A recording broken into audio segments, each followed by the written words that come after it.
లో కార్పొరేటర్లు ఆగడాలు ఇంత అంతా కాదు సార్. జుజ్జువరపు రమేష్ అని అరుంధతిపేట కార్పొరేటర్ సార్, అతని పేరు నోట్ చేసుకోండి సార్. 30 నుంచి 40 ఇల్లులు కబ్జా చేసి, మాకొచ్చిన ఇల్లులు కబ్జా చేసి, ఇది నా ఇల్లు, ఎవడేం పీక్కుంటాడో పీక్కోండి అని అంటే సార్ 3 సంవత్సరాలు ఎమ్మెల్యే గారు చుట్టూ తిరిగాను సార్. తిరిగితే పరిష్కారం అవ్వలేదు సార్ ఆ సమస్య. గడప గడపకు వచ్చినప్పుడు ఆల్నాని గారికి చెప్తే ఆల్నాని గారు ఏమన్నారో తెలుసా సార్? వాడిని వెంటనే అరెస్ట్ చేసేయండి అన్నారు సార్. అది ఎందుకు అన్నారు?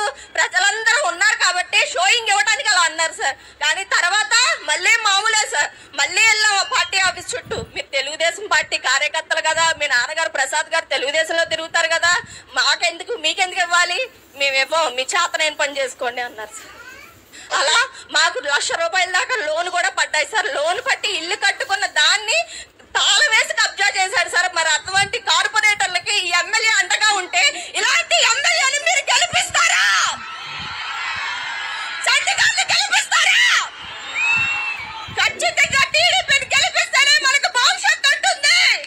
అందరూ యువత అందరూ ఆలోచించాలి.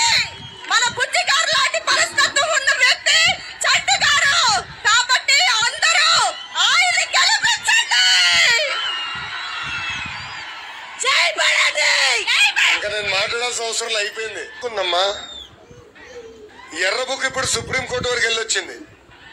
నేనేం చెప్పా? ఏ అధికారులు అయితే చట్టాన్ని ఉల్లంఘించి ఇబ్బంది పెట్టారో, ఏ వైకాపా నాయకులు కార్యకర్తలు చట్టాన్ని ఉల్లంఘించి ప్రజల్ని వేధించారో వాళ్ళందరి పేర్లు పాదయాత్రలు నేను కనుక్కున్నా.